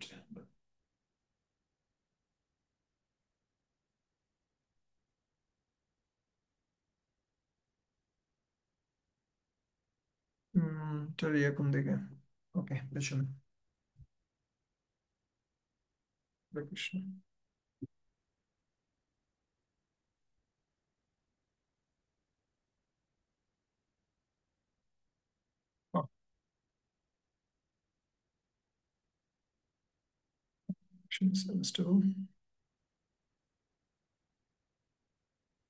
হরে কৃষ্ণ। তো একই জিনিসটা ভগবান রামচন্দ্রও বলছিলেন। কাকে? যখন উম, বিশেষ করে যখন বিভীষণ কি করতে চাচ্ছিলেন, জয়েন করতে চাইছিলেন, সেই সময়টাতে বিভিন্ন ব্যক্তিরা বিভিন্ন রকম কথা বলছিলেন। সুগ্রীব বলছে ওকে এখনই মেরে ফেলা হোক, ও শত্রুপক্ষের লোক। আরেকজন বলছে আরেক রকম কথা। কিন্তু কে বলছেন? আহ হনুমান বলছেন যে আমি দেখেছি, আমি যখন লঙ্কায় গিয়েছিলাম তখন একমাত্র বৈষ্ণব ছিল, সে হচ্ছে কে? সে হচ্ছে এই বিভীষণ। আমি দেখেছি ও কত সুন্দরভাবে হরে কৃষ্ণ আপনার নাম কীর্তন করছে, কতটুকু সে কি ছিল, আপনার প্রতি শরণাগত ছিল। ঠিক আছে? এবং সেই কিন্তু আমাকে যখন বেঁধে ফেলা হয়, আমাকে যখন মেরে ফেলার চেষ্টা করছিল, আমার লেজে যখন আগুন ধরিয়ে দেওয়া হয়েছিল, সেই সময়টিতে প্রতিরোধ কে করছিল? প্রতিরোধ এই বিভীষণই করছিল। তাই তাকে গ্রহণ করা উচিত। তাই এই কথাগুলো যখন শুনেছেন তখন কে? বিভীষণ বিভীষণের বিষয়ে কে ভগবান রামচন্দ্র বলছেন, আমি ইতিমধ্যেই ধরে নিয়েছি যে আমি তাকে গ্রহণ করব। ঠিক আছে। আহ যে কোনো ব্যক্তি, সে যদি আমার শরণে আসে আমি তাকে অবশ্যই গ্রহণ করি। তখন অন্যান্য বানর সৈন্যরা বলছেন, যদি রাবণ চলে আসে তাহলে কি আপনি তাকে গ্রহণ করবেন? বলছে হ্যাঁ, রাবণও যদি চলে আসে আমার শরণে তাহলে রাবণকেও আমি গ্রহণ করব। ঠিক আছে, রাবণকে আমি হত্যা করব না, রাবণকেও আমি গ্রহণ করব। তখন তিনি এই শ্লোকটা বলছিলেন, সকৃতেব প্রপন্নোয়ম তবস্মিতি চ যাচতে অভয়ম সর্বদা তস্मै দদামি এতৎ ব্রতম মম। সকৃত এব প্রপন্নোয়ম, যদি কেউ একবার আমার কি করে, শরণ গ্রহণ করে, তবস্মিতি চ যাচতে, তবস্মিতি আমি তোমার, হে কৃষ্ণ, হে রাম আমি তোমার, এরকম যদি একবার কেউ বলে, অভয়ম সর্বদা তস্मै, আমি তাকে সবসময় কি প্রদান করি, অভয় প্রদান করি। ঠিক আছে, দদামি এতৎ ব্রতম মম, এবং এটাই হচ্ছে কি আমার ব্রত। ঠিক আছে। সো আমাদেরও একদিকে আমরা আহ কোয়ান্টিটিটা ঠিক রাখবো, আমরা শ্রবণ করছি, আমরা কীর্তন করছি, এটা ঠিক আছে, কিন্তু হৃদয়ের ভাবটাও যেন সেভাবে প্রস্তুত হয়, তখন এটা প্রকৃত নাম হচ্ছে। এই জন্য ভক্তি সিদ্ধান্ত সরস্বতী গোস্বামী ঠাকুর প্রায় বলতেন, তোমার জব ঠোঁটের গভীর পর্যন্ত কি রেখো না, সীমাবদ্ধ রেখো না, জবটাকে কি করো, হৃদয়ের গভীর পর্যন্ত নিয়ে যাও। ঠিক আছে। So, আমরা শুধুমাত্র ঠোঁটের গভীর থেকে জব করব না, আমরা হৃদয়ের গভীর থেকে জব করবো। হৃদয়ের গভীর থেকে জব করা মানে হচ্ছে কি, সে জবের সাথে কি যুক্ত হবে, প্রার্থনা যুক্ত হবে। এবং কখন আমরা প্রার্থনা করতে পারি, যখন আমরা উপলব্ধি করি যে আমরা অসহায়, যখন আমরা মনে করি আমাদের সবকিছু রয়েছে, আমাদের কোনো সমস্যা নেই, তখন আমরা আসলে প্রার্থনা করতে পারি না। এই জন্য আহ, অকিঞ্চন গৌচরা, কে প্রার্থনা করছিলেন, কুন্তী দেবী প্রার্থনা করছিলেন, হে ভগবান, যারা অকিঞ্চন, যারা নিঃসহায়, তারা খুব ভালোভাবে আপনার কি করতে পারে, নাম কীর্তন করতে পারে। প্রপাত তাৎপর্য লিখছিলেন যে যারা চারটা অহংকারে মত্ত, আহ কি কি, বিদ্যা, ঐশ্বরিয়া, সুত, শ্রীভি, এদমানো মদোপমান নৈব অর্হতি অভিদাতুম বৈ ত্বম অকিঞ্চন গোচ। আহ, যে ব্যক্তি উচ্চ শিক্ষা, উচ্চ ধন, উচ্চ কুলে জন্ম, জন্ম ঐশ্বর্য সুতশ্রী, উচ্চ কুলে জন্ম, আহ, প্রচুর ধন সম্পদ থাকা, উচ্চ শিক্ষা, আহ, অথবা দৈহিক সৌন্দর্য, এই সমস্ত যাদের কাছে রয়েছে, তারা খুব কিভাবে, খুব আকুল ভাবে ভগবানের নাম কীর্তন করতে পারে না। কেননা তারা মনে করে তারা সম্পূর্ণরূপে স্বয়ংসম্পূর্ণ। কিন্তু অপোজিট পরিস্থিতিতেও রয়েছে। প্রপাত তাৎপর্য লিখছিলেন, একজন রাস্তার ভিখারি, সে তার ফুটোকরির জন্য কি হয়, অহংকারে বোধ করে, অহংকারী হয়ে ওঠে, যে আমার কাছে এই কি রয়েছে, আমার কাছে আমি আজকে 10 টাকা কি পেয়েছি, আহ ভিক্ষা করে পেয়েছি, কিন্তু পাশের ভিখারি ও পেয়েছে 5 টাকা, ও ভিক্ষা করতে জানে না, আমি ভিখারিদের মধ্যে শ্রেষ্ঠ। এরকম একটা ভাব কিন্তু সবার মধ্যে রয়েছে, অহংকারটা সবার মধ্যে রয়েছে। কিন্তু আমাদের উপলব্ধি করা উচিত, যে কোনো মুহূর্তে এই সবকিছু শেষ হয়ে যেতে পারে, মৃত্যু আমাদের পেছনে লেগে রয়েছে, যে কোনো মুহূর্তে মৃত্যু আসবে এবং সবকিছু কেড়ে নিবে, এবং আমরা অসহায়ের মতো সবকিছু পরিত্যাগ করে নতুন গন্তব্যে আমাদের যেতে হবে। আমরা আসলে অসহায়। সো এইরকম অসহায় যখন কেউ ফিল করবে, তখন সে ভালোভাবে ভগবানের শরণ গ্রহণ করতে পারে। কিন্তু এই অসহায়তা কখন মানুষ ফিল করতে পারে, যখন সে উপলব্ধি করে মৃত্যু খুব সন্নিকটে, যে কোনো মুহূর্তে আমার মৃত্যু হতে পারে, কিন্তু আমি কতটুকু কৃষ্ণ ভাবনাময় হয়েছি। আচ্ছা, আমাকে আরো বেশি কৃষ্ণের সাথে সম্পর্ক তৈরি করতে হবে, কারণ আমরা জানি না কোথায় আমি যাব, কতটুকু আমি কি করতে পেরেছি, কৃষ্ণের সাথে সম্পর্ক তৈরি করতে পেরেছি। ওই জন্য ভাগবতমে আরেকটা খুব সুন্দর শ্লোক রয়েছে, অজাত পক্ষৈব মাতরম খগা স্তন্যম যথা বৎসতরো সুদরতা প্রিয়ম প্রিয়া এব ভূষিতম বিষণ্য মনো অরবিন্দাক্ষ দিদীক্ষতে তাম। বলছে অজাত পক্ষৈব মাতরম খগা, অজাত পক্ষ মানে হচ্ছে কি, যে পাখির এখনো পাখা গজায়নি, সে সম্পূর্ণরূপে কার উপর নির্ভরশীল, আহ তার মায়ের উপর নির্ভরশীল। মা কখন চো চো করে কি নিয়ে আসবে, খাবার সংগ্রহ করে নিয়ে আসবে, ঠোঁটের ভিতর ঢুকিয়ে দেবে, তখন সে খেতে পারবে। ঠিক আছে। সো এইখানে কিন্তু কার, বাচ্চার তেমন একটা মানে কাজ নেই, কাজ পুরোটাই কার, মানে কার, আহ, মা পাখির হচ্ছে পুরো কাজ। ঠিক আছে। সো যদিও এখানে পুরোপুরিভাবে স্বয়ং গ্রহণ করা হচ্ছে যে ও অসহায়, কিন্তু এই অ্যানালজিটা পরিপূর্ণ হচ্ছে না, তাই বৃত্তাসুর পরের যে উদাহরণ সেটা দিচ্ছেন, সেটা হচ্ছে কি, অজাত পক্ষে বা মাতরম খগা স্তন্যম যথা বৎস তরৌ কদত্তা। যেভাবে একটা বাছুর তার কিসের জন্য, তার মায়ের জন্য অপেক্ষা করে কখন মা আসবে। ঠিক আছে। তারপর উদাহরণ দিচ্ছে কি, প্রিয়ম প্রিয়া এব মুষিতম বিষণ্ণা। ঠিক যেভাবে এক- এক- একজন প্রেয়সী অথবা স্ত্রী, সেই যেভাবে তার প্রবাসগত স্বামীর জন্য অপেক্ষা করে, ঠিক একইভাবে হে ভগবান, আমার হৃদয়টা সম্পূর্ণরূপে তোমার জন্য কি করছে, আহ দিদির সাথে তোমাকে দর্শন করার জন্য আকুল হয়ে রয়েছে। ঠিক আছে। সেরকম একটা মানসিকতা বৃত্তাসুর প্রার্থনা করছেন ভগবানের কাছে। তো এখানেও দেখুন, প্রথম যে উদাহরণটা দিচ্ছে সেখানে কোনো কাজ কার নেই, বাচ্চার নেই, পুরো কাজটাই হচ্ছে মায়ের। দ্বিতীয় যে উদাহরণ দিচ্ছে সেখানে হচ্ছে কি, সেখানে বাচ্চার কিছু ভূমিকা আছে। বাচ্চার ভূমিকাটা হচ্ছে কি, তাকে গিয়ে কি করতে হবে, দুধটা খেতে হবে। বাছুর গিয়ে দুধটা যখন চাপবে তখন দুধ বের হবে, দুধ অটোমেটিক বের হবে না। ঠিক আছে। এখানে বাচ্চার কিছু ভূমিকা আছে।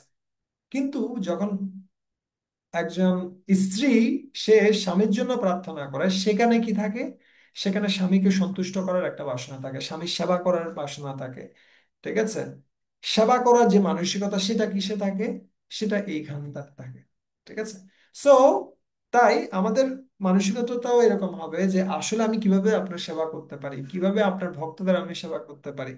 তখন এটা হচ্ছে রিয়েল চান্টিং, না হলে এটাকে ছায়া জপের সাথে তুলনা করা হচ্ছে। ঠিক যেমনি খাবার রয়েছে, খাবারের ফটো রয়েছে, আপনাকে যতই আমি খাবারের ফটো দেখাই না কেন, আপনার পেট কিন্তু ভরবে না। ঠিক একইভাবে যদি আমরা আমাদের মধ্যে এই মানসিকতাটা সৃষ্টি না করছি, ভগবানকে সন্তুষ্ট করার মানসিকতা সৃষ্টি না করছি, তাহলে ওই জবটাকে তুলনা করছে আচার্যরা, সেটাকে শ্যাডো জব, ঠিক আছে, ছায়া জপের সাথে তুলনা করছে। সেটা আমার ভক্তিকে কি করবে না, আমার ভক্তিকে, ভক্তিযোগকে পরিপুষ্ট করবে না। আমার ভক্তিযোগকে পরিপুষ্ট করতে হলে এরকম একটা মানসিকতা আমাদের সৃষ্টি করতে হবে যে আসলে আমি কি করতে চাই, আমি আসলে কৃষ্ণের সেবা করতে চাই। ঠিক আছে। এই জন্য কি করতে হবে, বেশি বেশি শ্রবণ করতে হবে, যেটা হচ্ছে চতুর্থ স্টেপ, শ্রবণম। ঠিক আছে। আমরা প্রথম স্টেপ বলেছি কি, আমরা প্রথম স্টেপ বলেছি প্রাণায়াম, যার মধ্যে ভালোভাবে সুন্দরভাবে বসা, এই সমস্ত কিছু সব চলে আসছে, সপ্তগুণের ব্যাপারে আমরা কথা বলছিলাম। তারপর ত্রাটক, ত্রাটকের কথা বললাম। ত্রাটক হচ্ছে কি, দেখে দেখে জপ করা, হরিনাম অক্ষর। তৃতীয়টা আমরা বললাম মন্ত্রার্থ চিন্তনম, মন্ত্রের অর্থটা চিন্তা করা, যে আমি আপনার সেবায় যুক্ত হতে চাই। চতুর্থ যে বিষয় সেটা হচ্ছে কি শ্রবণম। শ্রবণম হচ্ছে কি, জপ বিষয়ে বারবার করে শ্রবণ করুন, পড়ুন। ঠিক আছে। আহ অনেকগুলো গ্রন্থ রয়েছে জপের বিষয়ে, যেমন সচিনন্দন মহারাজের আহ হরিনামামৃত সিন্ধু রয়েছে। তারপরে আমাদের নারুগোপাল প্রভুর জপ বিষয়ে বই রয়েছে, জপ সরাসরি। আরো অনেকগুলো গ্রন্থ রয়েছে। সো এই সমস্ত গ্রন্থগুলো আমরা কি করতে পারি, আমরা পড়তে পারি। এবং এমনিতেও যখন আমরা ভাগবত পড়বো, আমরা শিল প্রপাতের গ্রন্থগুলো যখন পড়বো, আমরা দেখবো বারবার করে কিন্তু প্রভুপাদ কিসের উপর গুরুত্ব দিচ্ছেন, হরিনামের উপর গুরুত্ব দিচ্ছেন। আপনি যে কোনো জায়গায় যান, সেখানে আপনি কিসের কথা পাবেন, আপনি হরিনামের কথা পাবেন, আপনি ভগবান কৃষ্ণের শরণাগতির কথা পাবেন। সো আমরা দিনের মধ্যে যে কোনো সময় আমরা পড়তে পারি। বিশেষ করে একটা গুরুত্বপূর্ণ বিষয় আছে, রাত্রে ঘুমাতে যাওয়ার আগে আমাদের কাজটা কি থাকে সেটা খুব গুরুত্বপূর্ণ। পরবর্তীতে ওঠার সাথে সাথে কিন্তু ওই একই মানসিকতা আমাদের মধ্যে কাজ করতে থাকে। ঠিক আছে। তাই ঘুমাতে যাওয়ার আগে আমাদের চেষ্টা করা উচিত কৃষ্ণ লীলা পাঠ করার জন্য, অথবা জব বিষয়ে পড়া যেতে পারে, অথবা কোনো গ্রন্থ অধ্যয়ন করাতে যেতে পারে, কোনো লেকচার শ্রবণ করা যেতে পারে, অথবা কি করা যেতে পারে, কোনো কীর্তন, এইরকম কিছু শ্রবণ করে আমরা প্রার্থনা করে আমরা কি করতে পারি, রাত্রি যাপন করতে পারি। তাই আমাদের মঙ্গল আরতি কিন্তু ভোর 4:30টায় শুরু হয় না, আমাদের মঙ্গল আরতি রাতের 8টা থেকে শুরু হয়। কেন? রাতের 8টা থেকে আমাদেরকে প্ল্যানিং করতে হয় যে আজকে রাত্রে আমি তাড়াতাড়ি ঘুমাবো, সকাল সকাল তাড়াতাড়ি উঠবো, এবং উঠে ভালোভাবে আমি হরে কৃষ্ণ মহামন্ত্র জপ করবো। আর যখন কেউ সকালবেলা হরে কৃষ্ণ মহামন্ত্র খুব ভালোভাবে জপ করে নিচ্ছে, তার মানে হচ্ছে কি, রথের দড়িটা কার হাতে দিচ্ছে সে? সে কৃষ্ণের হাতে দিয়ে দিচ্ছে। পুরো দিনটা যে পুরো দিনটার যে দায়িত্ব সেটা কার হাতে আমি দিয়ে দিলাম? কৃষ্ণের হাতে দিয়ে দিলাম, কারণ দিনটাই আমরা শুরু করছি কাকে দিয়ে? কৃষ্ণ কথা দিয়ে। ঠিক আছে। সো এটা একটা গুরুত্বপূর্ণ বিষয়, কি করা, সব বিষয় শ্রবণ করা, ভালোভাবে গ্রন্থগুলো অধ্যয়ন করা। ঠিক আছে। এবং লাস্ট যে বিষয়, সেটা হচ্ছে কি, কীর্তনম। কীর্তনম হচ্ছে কি, কীর্তনের অনেকগুলো কি হতে পারে, অর্থ হতে পারে। আপনি মন্দিরে গিয়ে কীর্তনে অংশগ্রহণ করতে পারেন, অথবা আপনি যা কিছু পড়ছেন সেটা আপনি কি করতে পারেন, অন্যদের সাথে শেয়ার করতে পারেন। আপনি হরিনাম প্রচার করতে পারেন অন্যদের কাছে। ঠিক আছে। হরিনাম প্রচার করার মাধ্যমেও আমরা হরিনামে আসক্ত হতে পারি। হ্যাঁ, অন্যান্য ব্যক্তিদেরকে যখন আমরা হরিনামে যুক্ত করব, তখন আমাদের কি হয়, আমরা এই দশবিধ নাম অপরাধ থেকেও মুক্ত হতে পারি। তাই এটা একটা গুরুত্বপূর্ণ বিষয়, যখন আমরা হরিনাম বিষয়ে অন্যদের কাছে প্রচার করছি, আমরা যখন অন্যান্য ব্যক্তিদেরকে কৃষ্ণ ভাবনায় যুক্ত করছি, তার মাধ্যমে হরিনাম আমাদের প্রতি খুব বেশি সন্তুষ্ট হন।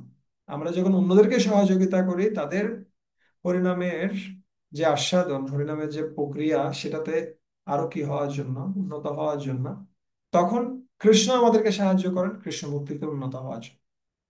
ঠিক আছে।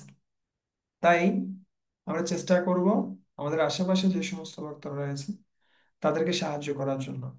ঠিক আছে। উম তারা যেন ভালোভাবে হরিনাম করে সে ধরনের যেন আমরা পরিবেশ সৃষ্টি করি, সেই ধরনের যেন সুযোগ সুবিধা আমরা তৈরি করে দিই। ঠিক আছে। এবং আমরাও কি করতে পারি, আমরা মন্দিরে গিয়ে কীর্তনে অংশগ্রহণ করতে পারি। কীর্তনে অংশগ্রহণ করার মাধ্যমেও কিন্তু আমরা কি প্রাপ্ত হই, আমরা হরিনাম জপ করার প্রতি আকর্ষণ প্রাপ্ত হই। ঠিক আছে।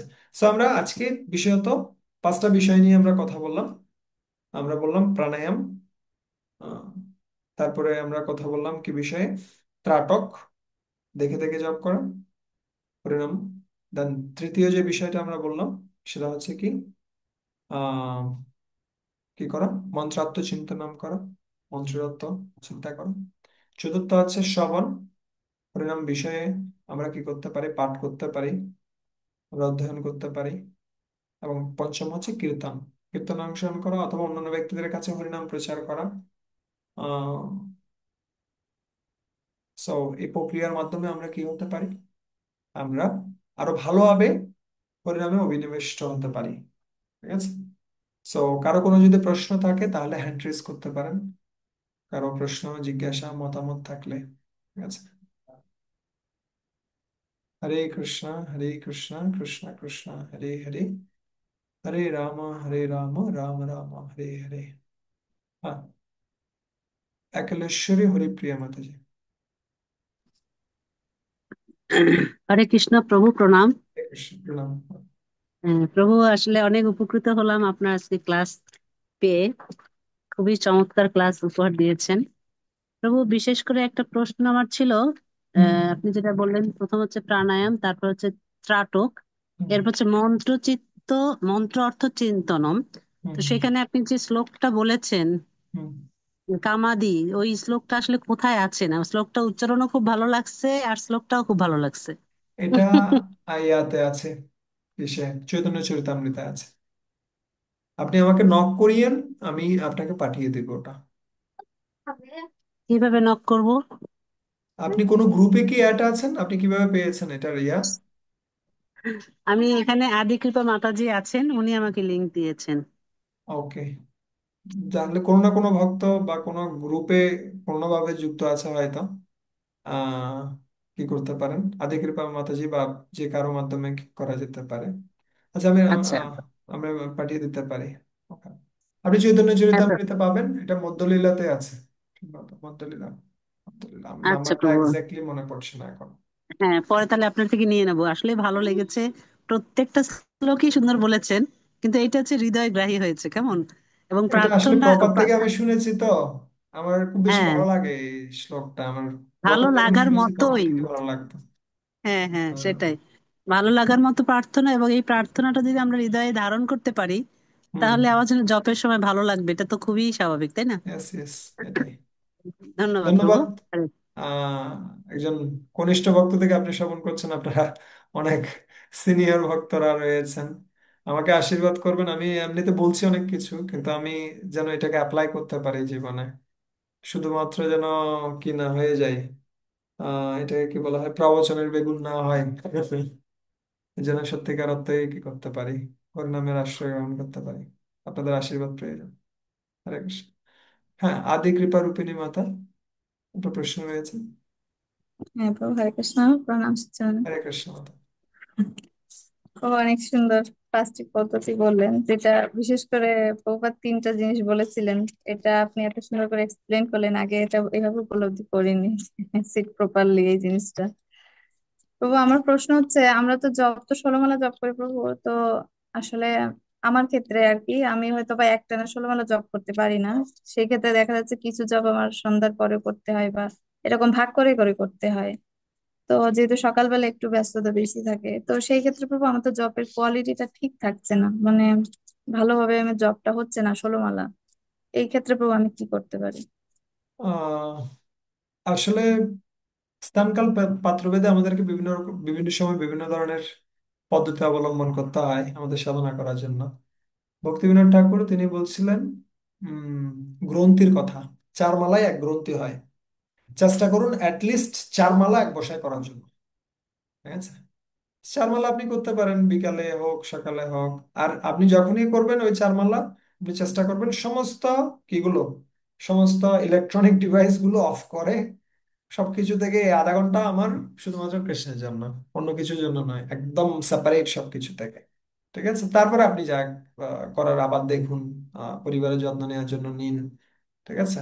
আর আস্তে আস্তে অন্যদেরকেও স্বাবলম্বী করুন। আমাদের আশেপাশে যে সমস্ত ব্যক্তিরা রয়েছেন তারা আমাদের উপর নির্ভরশীল হবে, ঠিক আছে, কিন্তু তাদেরকেও যেন আমরা এই গুরুত্বটা বোঝাই। আমরা যখন সাধনা করছি এই সময়টা আমার কৃষ্ণের সাথে একান্ত সময়, এই সময়টাতে যেন তারা ডিস্টার্ব না করে আমাদেরকে। এই শিক্ষাটা আমাদেরকে ধীরে ধীরে ছোটবেলা থেকেই দিয়ে দিতে হবে বাচ্চাদেরকে।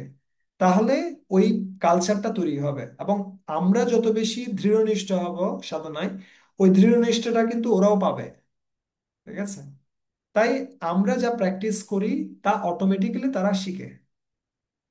More things are caught then thoughts. আমরা যতটুকু না বলে শিখাতে পারবো, তার থেকে আমরা যদি খুব ভালোভাবে করি সেটা ওরা শিখতে পারবে। ঠিক আছে মাতা?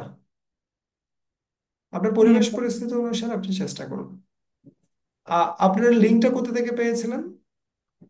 প্রভু এটা ওই যে সুমন দত্ত প্রভু নিত্যানন্দ সভাতে ও, শেয়ার ওকে, করেছিলেন। ওকে, নিত্যানন্দ এখান সমাধি। থেকে প্রভু আমি ঠিক আপনার আছে। সাথে পার্সোনালি রিলেটেড না, আমি এটা প্রশ্ন করতে যাচ্ছিলাম। মাতাজি যে বললেন, এটা কি সুমন দত্ত প্রভুর সাথে যোগাযোগ করলে তাহলে কি পাওয়া যাবে ওই শ্লোকের হ্যাঁ, লিঙ্কটা হ্যাঁ, প্রভু? ঠিক আছে, আমি সুমন দত্ত প্রভুকে পাঠিয়ে দেব। উনি ওখানে দিয়ে ওকে, দিতে পারেন। ধন্যবাদ প্রভু। প্রণাম। ঠিক আছে, ধন্যবাদ। হরে কৃষ্ণ। অমিত প্রভু। হুম। হরে কৃষ্ণ প্রভু, প্রণাম হরে প্রভু। কৃষ্ণ। ধন্যবাদ প্রভু। প্রভু, আমার প্রশ্নটা হলো, যখন আমি সকালে মর্নিং প্রোগ্রামে জব করি, সকল ভক্তরা এখানে থাকে, হুম। কিন্তু এরপরে আমি একটা বিষয় বিচার করে দেখছি, হুম। জব করার সময় সমস্ত বিষয়গুলো ওই হুম। সময় জব ক্লাস সময়ে আমার মধ্যে মনে পড়ে। যদিও একটু সোজা হয়ে বসার চেষ্টা করি, বা 8 মালা 10 মালা পর্যন্ত 1 ঘন্টা, মিনিমাম 1 ঘন্টা বসে থেকে জব করার চেষ্টা করি, কিন্তু এরপরও সমস্ত যে বিষয়, অতীত বর্তমান ভবিষ্যতের চিন্তা ভাবনা, বিভিন্ন বিষয়, সবকিছুই ওই সময় আমার মনে পড়ে। আমার মনে হয় না আমি 1 মিনিট ভালো করে হরিনামের প্রতি মনস্থির করতে পারি। তাহলে প্রভু, এই বিষয়টা থেকে আমি কি কি ধরনের বিষয়ে আচরণ করলে আমার হরিনামের প্রতি মনস্থির হবে? তো কৃপা করে যদি বলুন। ভালো প্রশ্ন। আসলে ঝাড়ু যখন দিবেন তখন স্বাভাবিকভাবে ধুলাগুলো উড়বে, অস্বাভাবিক কিছু নয়। আপনি যে এই জিনিসগুলো উপলব্ধি করছেন, আমরা অনেক ক্ষেত্রে আমরা ভুল করি, আমরা মনে করি না যে আমরা ভুল করছি। যখন আমরা ধরতে পারি যে আমরা ভুল করছি, তখন শুধরানোর একটা সুযোগ রয়েছে। সো এটা একটা স্টেপ, যে আপনি ধরতে পারছেন যে আসলে আমার মন চঞ্চল হচ্ছে। সো যেটা আমরা করতে পারি সেটা হচ্ছে একটা মন্ত্র ভালোভাবে শোনার চেষ্টা করুন। আপনার পুরো 16 মালা কি করতে হবে না, মনোযোগী জপ করতে হবে না। আপনি চেষ্টা করুন একটা হরে কৃষ্ণ মহামন্ত্র আমি কি করব, পুরো মনোযোগ সহকারে শুনবো, তারপর আরেকটা হরে কৃষ্ণ মহামন্ত্র পুরো মনোযোগ সহকারে শুনবো। ঠিক আছে? এভাবে এক একটা করে আমি শুনতে থাকবো। হ্যাঁ। যদি কাউকে বলা হয় 16 মালা, তোমাকে কি করতে হবে? পুরোটা মনোযোগ দিয়ে শুনতে হবে। কঠিন। পুরো এক মালাও কঠিন, কিন্তু একটা হরে কৃষ্ণ মহামন্ত্র আমরা শুনতে পারি। সেভাবে করতে করতে মনকে আমরা বুঝাতে পারি যে তোমাকে পুরো 16 মালা 2 ঘন্টা ধরে মনোযোগ দিতে হবে না। একটা হরিনাম তুমি মনোযোগ দাও, আরেকটা হরিনাম তুমি মনোযোগ দাও। এভাবে করে করে আমরা কি করতে পারি, মনোযোগটাকে বৃদ্ধি করতে পারি। এবং একটা সময় আসবে, যদি আমরা সত্যিকার অর্থেই সিনসিয়ার হই, একটা সময় আসবে যখন আমরা পুরো একটা মালা হরে কৃষ্ণ মন্ত্র কোনো রূপ চিন্তা ছাড়া আমরা জপ করতে পারছি। ঠিক আছে? কিন্তু কোন রূপ চিন্তা করে ছাড়াই জপ করাটা আমার জপের উদ্দেশ্য নয়। জপের উদ্দেশ্যটা হচ্ছে কি, কৃষ্ণের সাথে যুক্ত হওয়া। So, আমার প্রার্থনাগুলো ওভাবে তৈরি হয়ে আসবে, যেটা এমন একটা পরিস্থিতি সৃষ্টি করবে যে আসলে আমি কৃষ্ণের কাছে নিবেদন করছি আমার পরিস্থিতিটা, হে কৃষ্ণ আমি তোমার সাথে যুক্ত হতে চাই।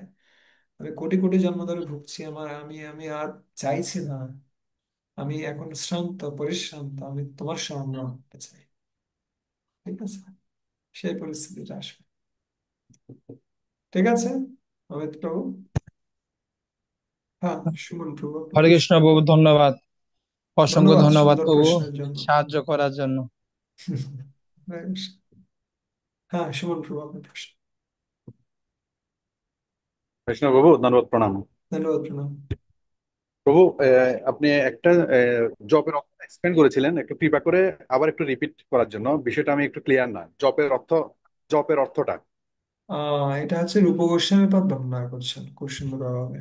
তিনি বলছেন আহ মন্ত্রাণম সুলঘু উচ্চারণম ইতি জপ।